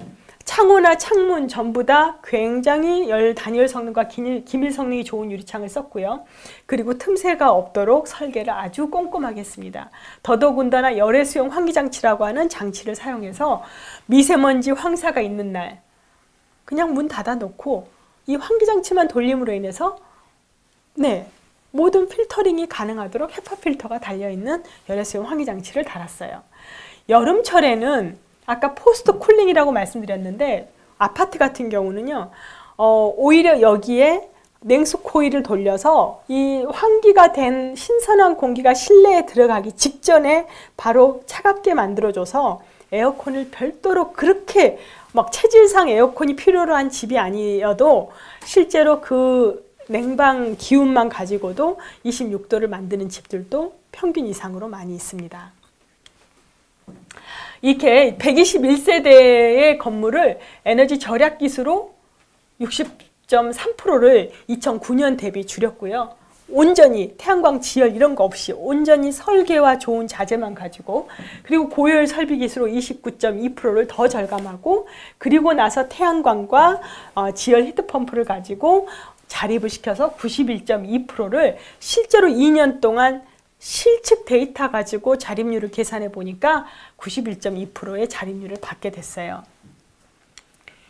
여기에 나중에 요금 분석을 좀 해봤는데요. 2018년 3월부터 2019년 2월까지, 2019년 3월부터 2020년 2월까지 7월달, 8월달 여름철과 12월달, 1월달 겨울철에 그 돈을 다 121세대 전체 단지가 오로지 전기요금만 내거든요. 그러니까 전기요금 전체 토탈로 내는 돈을 121세대로 나누고, 121세대가 1년 쓰는 것으로 한 세대가 나누고, 또 하루 세대가 쓰는 양으로 나누고 비용으로 나눴더니 첫 번째 해는 하루에 한 1288원 정도를 쓰는 집이고요. 그리고 2년 차에는 1458원 정도 쓰는 집으로 평균값이 나왔어요. 저 돈에는 난방, 냉방, 급탕, 환기, 조명, 공용전기, 가전제품, 취사, 심지어는 그 모든 세금까지, 전력기금까지 다 포함된 비용을 이야기한 겁니다. 그러니까 굉장히 적은 비용으로 사는 집이에요. 한 달에 44,349원, 한 달에 4만 원 정도의 비용으로 평균 살고 있다고 보시면 돼요. 이 집들은. 이게 2년 동안 각 세대가 썼던 것을 평균값으로 냈는데, 마찬가지로 1년 차든 2년 차든 다 여름철과 겨울철에 에너지를 많이 쓰는데요. 특히 간절기 때 한번 보세요. 거의 에너지를 안 썼기 때문에 이때 피크 때 나갔던 전기들을 상쇄했더니 평균값이 이렇게 나오는 거예요. 이런 집에서 살다 보니까 아침에 일어나도 너무 또 춥지 않고, 저녁에도 너무 춥지 않고, 낮에는 너무 뜨겁지 않고, 일정한 온도를 계속 유지해주는 집이고, 항상 신선한 공기가 있다 보니까 굉장히 건강해지고, 정신적으로도 육체적으로도 또 이런 공간에 살면서 굉장히 이제 안정된 삶을 살 수 있게 되는, 초창기에는 좀 힘들었지만 이제 점차 안정돼 가는 그런 상황들을 볼 수 있었어요. 에너지 절약을 하면 사실은 우리만 좋은 게 아니라 이 온실가스 배출이 줄어듭니다. 그리고 또 열해수용 환기장치를 설치했더니 미세먼지 대응 기술도 돼요. 그리고 태양광을 설치해서 직접 생산하게 했더니 온실가스 감축 기술이 돼서, 그러니까 온실가스 감축 기술이 돼서 실제로 이거는 우리가 배출량을 더 줄이는 그런 상황이 되겠죠. 이제 리모델링으로 좀 들어가 볼게요. 우리가 이제 신축 건물을 제로 에너지 건축물로 만드는 거에 대한 인증을 이야기했고, 두 번째는 이제 기존 건축물을 그린 리모델링 하는 것에 대한 핵심은 언제부터 나오기 시작했냐면 그린 뉴딜 선언에서부터 나오기 시작해요. 그린 리모델링은 기존의 건축물, 리모델링은 내부 인테리어나 외관을 개선해 주는 거 정도? 그래서 약간 임대료 높이 받을까? 이 생각으로 했던 게 그동안 리모델링이었다면, 그린이라고 해서 앞에 리모델링 앞에 그린이 붙는 순간 에너지 성능 향상이라는 단어가 붙어요. 에너지를 초점을 두고 리모델링을 하는 거예요. 인테리어도 에너지를 보면서 리모델링하고 익스테리어도 마찬가지죠. 이렇게 에너지 성능이 향상되는 건축물을 우리가 녹색 건축물이라고 부르고, 그 녹색 건축물은 온실가스 배출을 최소화한다고 법에도 나와 있어요. 우리가 보통 30년, 35년 미만인 건축물과 뭐 35년 미만 이런 통계에 따라서 뭐 20년 이상, 30년 이하의 범위 내에서 이런 불량 주거로 우리가 도시 및 주거 환경 정비법에서는 이야기를 하고 있는데요. 지금 이번에 그린 뉴딜로 인해서 국토교통부가 그린 리모델링 대상으로 잡은 거는 2015년 이상 된 건물을 주로 중점으로 하고 있습니다. 그린 리모델링 하면 좋은 점은 아까 똑같아요. 제로에너지 건물하고. 어느 정도 에너지 성능으로 그린 리모델링 할 거냐에 따라서 돈의 차이는 납니다. 초기 투자비는 차이가 나는데 결국은 열외수용 환기장치까지 집어넣으면 미세먼지 황사 기간에 신선한 공기 마실 수 있고요. 포스트 쿨링 할 수 있도록 우리가 정비를 한다면은 오히려 그 자체만으로도 우리가 에어컨을 많이 쓰지 않고도 단열 기밀까지 해놓고 그런 장치까지 고열 장치까지 한다면 또 시원하게 살 수도 있고요. 여러 가지 성능을 어떤 성능을 가지고 사느냐에 따라서 투자 비용은 있지만 우리의 정신적인 건강, 육체적인 건강을 조금 더 책임져 주는 건물이 될 뿐만 아니라 온실가스 배출을 최소화시킬 수 있는 건물이 될 수 있습니다. 그런데 그린 리모델링도 사람들마다 다 다른 얘기를 해요. 어떻게 하면 된다고요? 이렇게 이제 이 강의 끝나고 나서도 또 그런 질문이 나올 수 있는데요. 그린 리모델링 하려면요, 에너지 절약 기술, 고효율 설비 기술, 에너지 생산 기술, IT 기술을 다 접목해서 1-2+의 5등급 이상을 가진 건물을 우리가 그린 리모델링이라고 하면 좋겠어요 라고 이야기를 하면 그게 뭐지? 이렇게 또 물어보시거든요. 사실 참 어려운 이야기예요. 건물 설계를 안 하시는 분들은 어려운 이야기인데 한때는 이렇게 쉽게 이야기하셨던 분이 있어요. 그린 리모델링 그러면 태양광만 붙이면 된대, 집에다가. 유리창 좀 흔들려고 단열 좀 안 돼도 그냥 태양광만 붙이면 된대. 태양열만 붙이면 된대. 아유, 지열 공급해준대. 지열만 또 해주면 된대. 아예 LED 조명만 깔면 된대. 뭐 제로에너지 건물이라고 말을 해놓고 너무 부분적인 것들만 해주면 마치 제로에너지 건물이 되는 것처럼 생각하는 동상이몽 프로젝트들이 많았어요. 그러지 말아야 되죠. 네, 그러지 말아야 될 것 같아요. 건물은 하나인데 다 각기 생각하는 건 달라요. 설비 쪽 하는 사람들은 설비만 고치면 된다 그러고 보일러만 바꾸면 된다 그러고 보일러 하나만 바꾸면 지구가 구해진다고 이야기를 하고 LED만 바꾸면 된다고 생각하는 사람들이 있다는 거죠. 이거는 그린 리모델링이라고 할 수가 없어요. 그래서 제가 생각하는 것은 그린 리모델링이란 단어가 잘못됐다. 우리 제로 모델링이라고 하자. 그래서 이름을 만들었습니다. 제로 모델링. 제로 모델링은 제로 에너지 수준의 그린 리모델링을 축약한 말이에요. 제가 그냥 지었어요. 이 목표를 정확하게 줘야지 이게 되지. 어중쩡쩡하게 이렇게 그린으로 할까 녹색으로 할까 블루로 할까 이렇게 색깔로 주니까 이게 무슨 아무도 안 되는 것 같다는 생각이 들어서 제로 모델링, 제로 리모델링. 리모델링 하는데 제로 에너지 성능까지 가게 해라. 제로 에너지 1-2+5등급. 그렇게 뭐 1-2+ 좀 안 돼요? 그럼 뭐 꼭 제로 에너지 등급까지는 아니더라도 1+ 등급은 해주라. 그럼 기존 건물 등급이 어느 정도인데요? 그건 모르죠. 에너지 계산해 봐야 돼요. 근데 대부분 5등급, 6등급, 7등급 수준이에요. 그 등급에서 1등급 수준으로 올린다던가 1+ 등급 수준까지 올린다던가 1-2+ 수준까지 올리는 상황을 우리가 제로 모델링이라고 하자. 이렇게 이야기를 해봤습니다. 그러면 일단 당장 공공건축물은 정부 재정 투자를 통해서 우리가 리모델링을 할 수밖에 없죠. 당장 뭐 민간한테 하라 그랬는데 뭐 자재비 비싸다, 설계하는 사람 많이 없다, 시공자 이런 거 시공해 본 사람 없다, 시공해 달라 할 때 너무 비싸게 부른다, 이런 얘기들이 많이 민간에서 나오니까 제일 먼저 해야 되는 사람들이 바로 공공이에요. 대한민국이라고 하는 정부가 주체가 돼야 돼요. 국민의 세금을 가지고 국민 불특정 다수가 쓰는 모든 건물들을 일단 먼저 그린 리모델링 하는 것을 테스트베드로 삼아야 돼요. 그래서 정말 어떤 설계자들이 설계를 제대로 하는지, 어떤 시공자들이 제대로 시공을 하는지, 어느 정도의 비용이면 할 수 있는지, 그 비용이면 어느 정도 등급까지 올리는지를 계속 경험상 누적시켜서 그 경험을 누적시켜서 공개하고 민간인들에게 투명하게 오픈하는 것이 굉장히 중요할 것 같아요. 그렇게 하면 지방도시에도 사람이 몰린다, 이런 말씀을 드리고 싶어요. 아까 말한 청주시의 75%가 그린 리모델링을 10년 동안 하는 계획을 세웠다고 생각해봐요.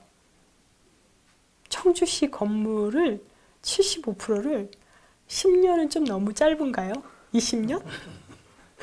20년 안에 다 리모델링하는 20개년, 뭐 20년 5개년 계획, 그래서 뭐 한 4년에 한 번씩 이렇게 텀으로 이렇게 리모델링을 해 나간다. 그래도요, 30년짜리가 20년 기다리려면 50년 돼 가고 있어요. 자기 순서 따르려면요. 그러니까 안 돼요. 10년 안에 해야 돼요. 10년 안에 이 지방 동네 곳곳에 있는 모든 건물들을 리모델링하는 붐이 일어난다고 생각해 보세요. 공사하는 사람들, 설계하는 사람들, 시공하는 사람들, 자재 파는데 뭐 모든 사람들이 골목마다 그냥 난리가 아니겠죠. 이게 또 토공국가라고 또 이야기가 나올까요? 그건 아닐 것 같아요. 왜냐하면요, 경로당 좋게 지어주고요, 어린이집, 뭐 장애인복지관, 주민센터 다 개선이 되잖아요. 누구한테 바로 체감이 되는 일이냐면 바로 이 시민들, 주민들, 국민들한테 다 체감되는 내용들이에요. 일단 가면 시원하잖아요. 일단 가면 좋잖아요. 일단 가면 깨끗하잖아요. 그런 건물들을 만들 수 있습니다. 또한 거기에 일반 신축 건물하고 달리 기존 건축물은 좋은 점이 있어요. 단기 일자리가 막 생겨요. 그냥 여러분들 계속 단기 일자리, 코로나 시즌에 단기 일자리 준다고 했는데요. 전수조사라는 게 있어요. 그린 리모델링 하려면 기존 건축물 전수조사하러 가는데요. 그 전수조사하는 사람들을 팀을 짤 수 있어요. 건축사 한 명과 그냥 건축의 지식이 약간만 있는 사람들도 전수조사 팀을 짜가지고 데리고 다니면서 하루에 한두 개씩 보게 할 수 있어요. 그러면서 비용 나갈 수 있어요. 괜히 청소만 괜히는 아니겠지만 한 번 한 대 또 하고 한 번 또 하는 게 아니라 진짜 좀 더 실질적인 거. 지금 당장 이 건물 리모델링 안 하지만 지금 이 모델링 전수조사 해놓으면 내년, 내후년에는 그린 리모델링 할 수 있도록 미리 건물을 분석해 놓는 작업. 이런 것들 다 일자리 창출이에요. 기존 건축물 선정해서 현황을 분석하고 기존 건축물이 어느 정도 에너지 쓰는지 시뮬레이션 열화상 카메라도 찍어보고 기밀 테스트도 해보고 뭐 성면 조사가 있는지도 보고 이런 것들 전부 다 외주 낼 수 있는, 그리고 정말 젊은 청년들이 와서 할 수 있는 그런 일들이에요. 그리고 계획 설계, 이때부터는 이제 건축가가 들어와야 되겠죠. 그리고 지자체가 협의하고 여기 뭐 심의 받고 전문가 모셔서 자문회의하고 다 비용 나가는 일들이에요. 실시 설계하고 시공 감리하죠. 동네 상권이 살아나요. 밥 먹으러 다녀요. 전부 다. 마스크 벗게 되면 이런 날들이 많이 왔으면 좋겠어요. TAB 테스트, 설비 테스트 하죠. 이제 모니터링 하시는 분들이 이제 그 다음에 딱 쫙 들어옵니다. 건물 다 완공되고 나면 에너지 플랫폼 만든다. 뭐 예를 들면 데이터 플랫폼 만든다. 이 건물에서 뽑아다가 데이터를 뽑아서 여기 전기를 이쪽으로 또 팔겠다. 저기 생산된 걸 이쪽에 내가 먼저 사다가 한전보다 더 싸게 해서 저쪽에 팔겠다. 이러한 사업이 P2P 사업이라던가 에너지 거래 사업이 생길 수 있는 건 바로 건물이 팔 에너지가 있을 때 하는 이야기예요. 지금도 자기 쓸 에너지도 없고 언제 무너질지 모르고 너무 덥고 추울 때 전기 끌어다 쓰기 바쁜 건물이라면 무슨 데이터 플랫폼이 뭐가 있고 스마트 도시가 어떻게 있을 수가 있겠어요. 제로 에너지 도시 있을 수가 없죠. 그렇게 해서 제로 에너지, 제로 모델링도 다 바로 절약 기술, 효율화 기술, 생산 기술, IT 기술 또 필요하다는 거예요. 한 번 더 넣습니다. 이제부터 저에게 주어진 시간 10분 동안 그림만 보여드릴 거예요. 이제 재밌는 시간이에요. 이론 다 끝났어요. 도시가 왜 제로 에너지 도시가 돼야 되는가? 건물 하나하나가 모여서 만들어진 곳이다. 그러면 왜 건물은 신축할 때 제로 에너지 건물로 돼야 되는가? 난방, 냉방, 급탕, 환기, 조명이라고 하는 기본적으로 쓰는 에너지를 우리가 줄여줘야 나머지 가전제품, 취사 에너지 정도 가지고도 살 수 있다. 그러면 그 정도 쓰는 정도는 도시가 또 생산해서 커버해 줄 수 있다. 자기가 쓰는 건 자기가 생산하게 해주자. 이게 제로에너지 개념이라면 패시브하우스는 그렇게 제로에너지 만들기 직전에 가능하면 좋은 설계와 좋은 자재를 가지고 에너지를 절약하게 해주자. 이런 뜻이에요. 그러면 신축 건물은 그렇게 간다고 치고, 자, 그러면 그린 리모델링 727만 동 이거 어떻게 할 거냐? 지금부터 그린 리모델링 하기 시작하자. 그린 리모델링 로드맵 세우자. 청주시 그린 리모델링 로드맵 세워서 이거 10년 동안 이 중에 75%에 몇 프로라도 리모델링 할 수 있는지 이거 한번 계획 세워보자. 그러다 보면은 사실 굉장히 많은 일자리가 만들어질 수 있다. 이런 내용이에요. 그렇게 해서 만들어진 사례 몇 가지만 보여드리겠습니다. 저는 이렇게 설계자로서 항상 이 그린 리모델링 사례가 오면 이 네 가지를 항상 고민을 해요. 일단 먼저 기존 건축물보다는 에너지 성능을 내가 높여줘야지. 이거 딱 저의 신념이자 저의 목표로 딱 생각해요.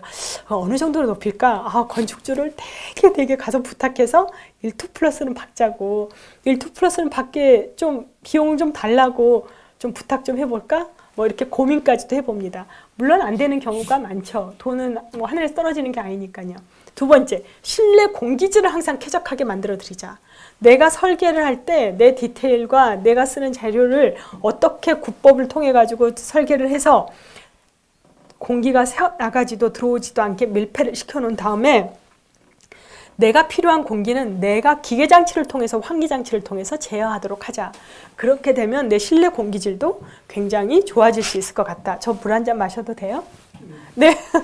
네. 그리고 에너지와 IT 기술을 꼭 집어넣자. 그리고 마지막이 노후시설을 개선해 주자예요. 근데 여기가 굉장히 중요한 게 노후시설 개선이요.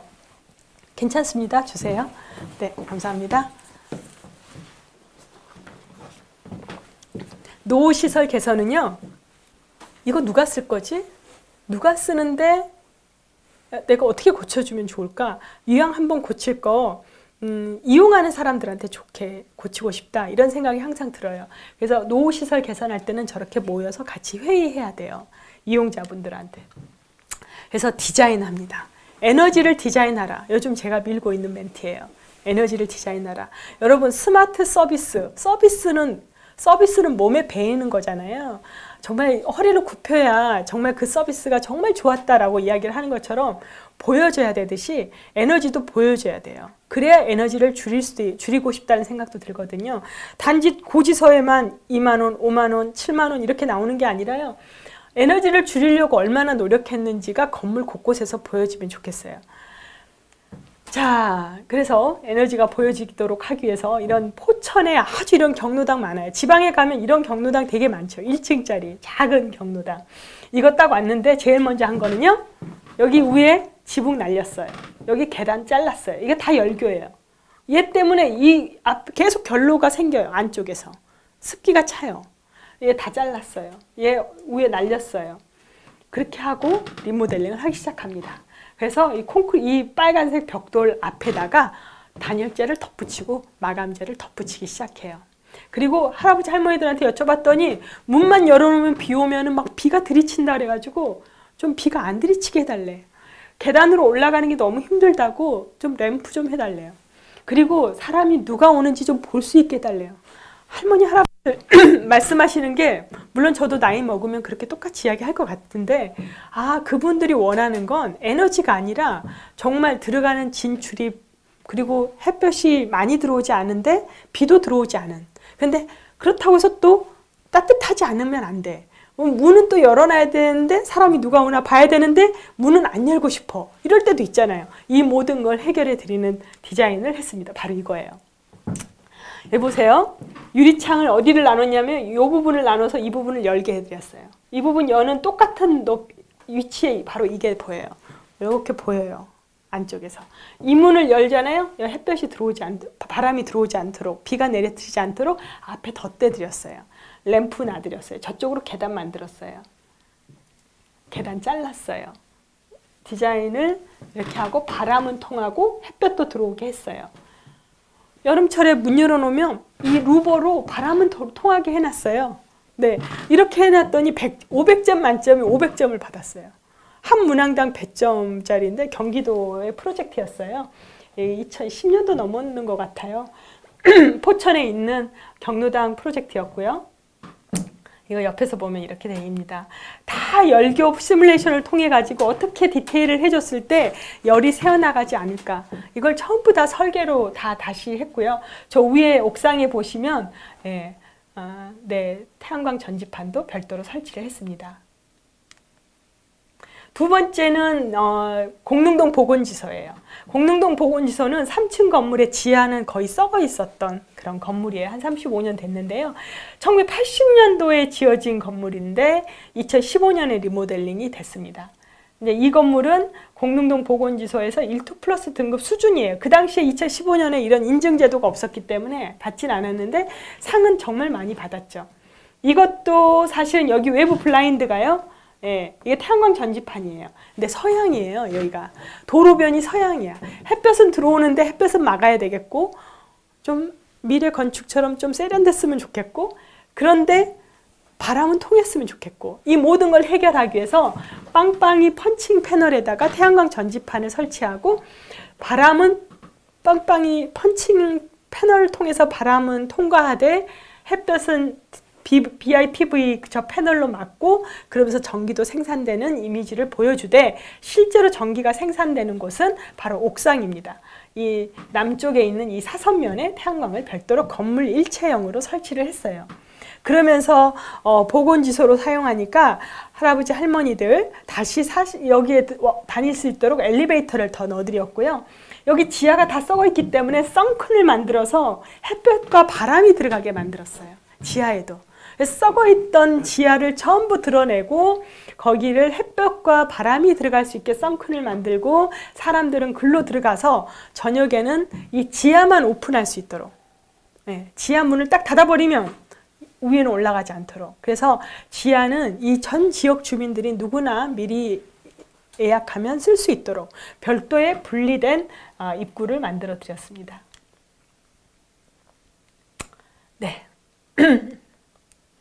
여기 엘리베이터, 새로 만든 엘리베이터 양 옆에는요, 기존의 건물은 이랬는데 지금 이렇게 고쳐졌어요 라고 작은 소규모 갤러리도 만들어 드리고, 뭐 내부 인테리어 할 비용이 많이 없어서 페인트를 좀 칠해서 색깔을 좀 주고요. 그 다음에 여기 보면은 바로 펀칭 메탈 패널에다가 BIPV 패널을 부착시킨 사례를 보실 수 있습니다. 태양으로부터 오는 서양빛에 아주 찌든 듯한 그 따가움은 막고, 그런데 전기는 생산이 되면서 바람은 통하는 그러한 덧문을 만들었다고 보시면 됩니다. 지하 부분의 모습입니다. 지하 바닥이 단열이 안 돼 있어서 내단열 한 번 더 하고, 그리고 거기에 먼저 단열하기 전에 전부 띄우고 단열하고 그리고 마감하니까 천정고가 낮아져서 천정을 아예 터버리고, 예, 보가 지나가도록 만들었더니 그 보에다가 이렇게 색깔을 좀 칠해줬습니다. 네. 다음은 이제 강동구청 본관 리모델링 사례인데요. 이거는 이제 강동구청 별관과 강동구청 본관 사례입니다. 2017년 1월 달에 디자인한 판넬 그림입니다. 이렇게 디자인할래요. 이렇게 디자인하면 이쁠 것 같아요. 라고 해서 이 기존의 건물을 강동구청에 있는 이 수직선이 살아있는 오래된 건물을 바로 이렇게 리모델링을 해드립니다. 옆에서 보면 녹색 패널이 있고 기존에 이 수직적인 기둥선이 살아있는 게 보이시죠? 과거의 흔적은 보이지만 나머지 부분은 새롭게 하면서 거기다 단열을 좀 했습니다. 그리고 나서 이 부분에 이제 본관이죠. 제가 했던 건물은 여기고 바로 옆에 본관인데 본관 건물을 다시 이렇게 리모델링한 디자인을 태양광 전지판 굉장히 과감하게 붙이게 됩니다. 그래서 별관 건물은 이렇게 옆에는 녹색이고 남쪽을 향해서 태양광을 붙여서 약간 소심하게 틀어져서 태양광이 붙어져 있다면 이 본관 건물은 아주 강력하게 앞면에 액티브하게 붙어져 있는 걸 볼 수 있습니다. 그런데 이 DNA는 하나의 두 개의 건물이 마치 쌍둥이, 이란성 쌍둥이처럼 그런 거 있잖아요. DNA는 태양광 전지판이야. 그런데 하나는 되게 수줍게 태어났고 하나는 되게 성격이 활달한 애처럼 태어난. 근데 알고 보니까 한 애가 설계한 것처럼 부모님은 한 사람인 것처럼 그렇게 보여지게끔 설계를 하고 싶었습니다. 이 태양광 전지판의 라인에다가 전부 저녁에 LED 라인을 했더니 저녁에는 되게 사람들이 많이 와서 거기서 있는다고 해요. 그 사진을 안 가졌네요. 이 두 개 건물이 작년에 아시아 도시 경관상을 받았습니다. 그래서 국제상을 받기도 했는데요. 그린 뉴딜상 40년 된 오래된 그런 건물을 리모델링 했는데 양쪽에 놓고, 그리고 공공청사 앞을 완전히 주차장이었던 곳을 전부 다 잔디밭으로 만들었어요. 나중에 혹시 기회 되시면 강동구청 한번 가보세요. 이거는 제가 되게 재밌는 프로젝트예요. 이거 오늘 처음 공개하는데, 종로구에 여기는 고지대가 많이 없죠. 고지대는요, 항상 이렇게 수돗물을 이렇게 송출시키려면 가압장이라는 게 있어야 돼요. 그래서 상수시설 중에 하나고 환경기초시설 중에 하나인데, 그 가압장이라고 하는 그 가압장이 너무 오래돼가지고요. 어느 정도로 오래됐냐면 이렇게 돼 있어요. 이 가압장. 이 가압장이 붉은 벽돌 가압장인데 그 위에 옥탑방이 하나 있는데 이게 상수도 사업소예요.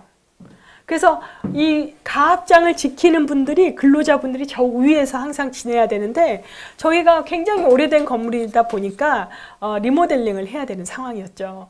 그래서 리모델링을 해야 되는데 더더군다나 난감한 게, 이게 올림픽 기념 국민생활관이라고 하는 체육시설인데 그 바로 옆에 2016년에 아이들 극장을 여기다가 증축을 했어요.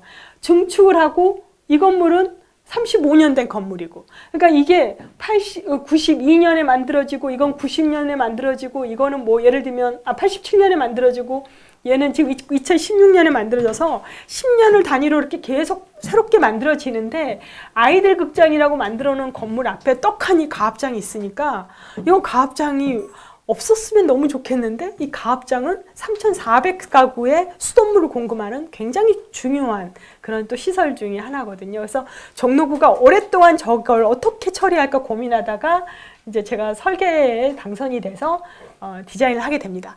영상을 보여드리기 전에 이 건물을 이렇게 디자인을 했는데요.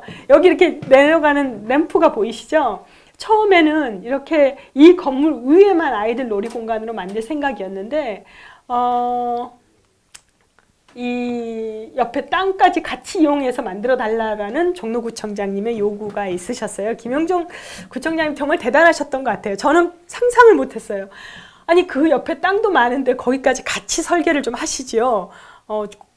시공비는 어쨌든 확장이 된다면 거기에 따라서 필요하다면 해야 되겠죠 라고 이야기를 저한테 하시는데, 다시 현장에 갔는데 땅이라고는 지하주차장 내려가는 램프밖에 없는데 무슨 땅이 있다는 걸까 라고 하는데, 청장님 말씀을 거역할 수는 없잖아요. 땅이 있다고 치고 저게 땅이라고 치고 저기다 더 어떻게 확장을 할까라고 하면서 거는 게 바로 이 차 내려가는 곳에 빔을 걸고 이 전망대를 디자인을 하고요. 여기 위에 아이들 놀이터를 설계를 합니다.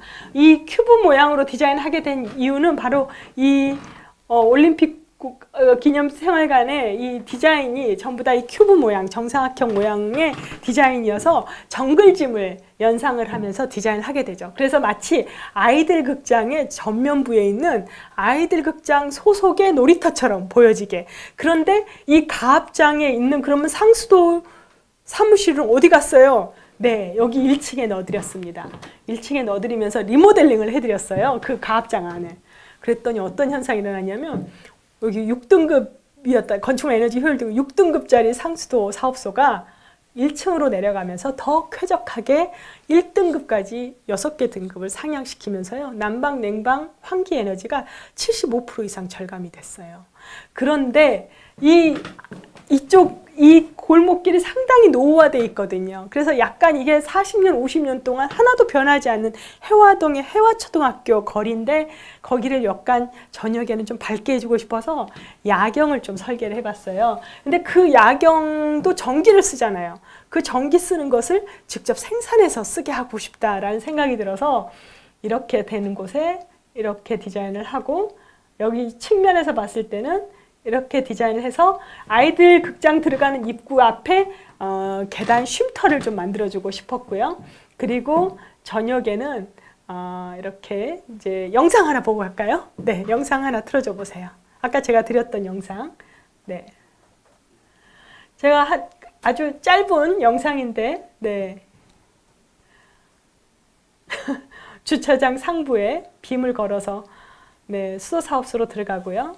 이게 아이들 극장을 위한 가압장이자, 이제 가압장은 가압장대로 쓰면서 리모델링을 해서 근로자들의 생활 환경을 쾌적하게도 만들어줬고 업무 공간을, 그리고 또 아이들 극장 들어가는 입구 앞에 저렇게 쉼터를 만들어주고 거기에 네, 머릿돌이 있네요.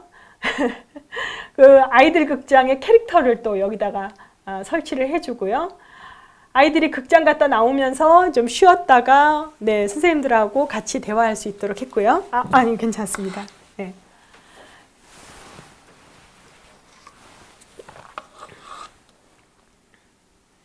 네. 그리고 이제 2층으로 올라갑니다. 2층 계단으로 올라가서 전망대죠. 사실 이제 역사를 보는 거예요. 2016년도에 지어진 건물, 뭐 1992년도에 지어진 건물, 그 다음에 동네의 어떤 모습들, 예, 동네 모습들을 이렇게 쭉 보면서 전망대가 있는 거고요. 요 밑에가 아까 지하 램프잖아요. 아이들한테는 마치 이렇게 지하 램프 들어가는 곳을 3차원적으로 보여주면 좋겠다 싶어가지고 구멍을 뚫어서요. 유리를 덮었어요. 저기도 네, 안전하지 않으면 어떡하냐고. 네, 그래서 이제 이렇게 다시 그 아까 가압장 상부로 올라옵니다. 그러면 이제 노란색 조합 놀이대가 있는데요. 여기에 그 유모차라던가 휠체어 타신 분들도 당연히 오셔야 되잖아요. 근데 뭐 계단 저 좁은 데 타고 오실 수 없으니까 리프트까지 설계를 해서 넣어드렸고요. 그래서 이제 들어오면 이렇게 미끄럼틀을 탈 수 있게, 그리고 와서 그들이 직접 미끄럼틀은 못 타더라도 저기 이 램프 여기 정자에 앉아서 좀 있을 수 있게 네, 이렇게 해드렸고, 저기 보시면 여기 태양광 전지판 보이셨어요? 여기 네, 태양광 전지판을 3.37kW를 설치를 했고요.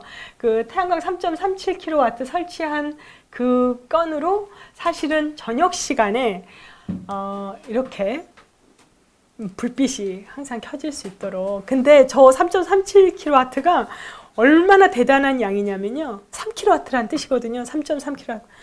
이 얼마나 대단한 양이냐면 6시부터 10시까지 불 켜지는 이 전력량을 다 커버하고도 남아요. 예, 한 달, 그러니까 한 달 내내 이렇게 골목길을 불을 켜주고 좀 화려하게 만들어주면서도 안전한 귀갓길을 만들어주고 우리의 희망이자 뭐 우리 아이들의 미래가 저렇게 친환경적이다라는 것을 좀 상징하기에는 좀 넉넉한 양이더라고요, 의외로. 네. 그렇게 해서 에너지 효율 등급은 6등급에서 1등급으로 상향이 됐다는 것을 알려드리고요. 이제 마지막 프로젝트인데 여수에 있는 이제 주민센터입니다. 간단히 이건 넘어갈게요. 이렇게 리모델링을 하면 리모델링 할 때 아까도 말했지만 단열, 창호, 고율 조명, 열애 수용 환기장치, 신재생 에너지 설치, 외관 개선, 공간 개선까지 다 해서 이것들을 에너지 성능 개선을 했더니 절감하는 약이 한 달에 한 500만 원 정도가 돼요. 근데 이게 우리나라 주민센터가 한 3,000개 있다고, 행안부에서는 2,994개가 있다고 보고가 돼 있었어요. 이게 2019년 기준으로. 그러면 이제 그 여수 묘도동의 공사비로 산정을 해봤더니 대략 한 1조 2,200억 원 정도의 비용이 들더라고요. 1조 2,200억 원 정도가 다 어디로 다 가나 봤더니 외단열 강화, 창호, 고효율 조명, 환기장치, 신재생 에너지, 외관 개선, 공간 개선, 냉난방기 개선으로 다 나눠져요. 그래서 이 제조업체나 일자리 창출이나 산업이나 이런 것들이 기존의 산업들이 꾸준히 이어갈 수 있는 거예요. 여기서 제로에너지 건물이니까 기존 산업들이 도태되는 거 아니냐. 천만의 말씀입니다. 외단열 한다고 좋은 외단열 만드는 물론 산업은 생겨야 되죠. 근데 좋은 창호 만드는 것 생겨야 되죠. 하지만 그런 것들을 정부 지원하에서 일단 만들 수 있게 레인을 만들어주고 스마트 공장 만들듯이 그런 식으로 좋은 자재가 만들어질 수 있도록 만들고 그것들을 먼저 공공에서 사주고 하는데 이런 돈들이 다 다시 공공에서 민간으로 나가지만 공공이 다시 회수하는 그런 시스템입니다. 조명 마찬가지, LED 조명 마찬가지, 환기장치, 신재생 태양광도 마찬가지예요. 의외로 태양광 비용이 280억이에요.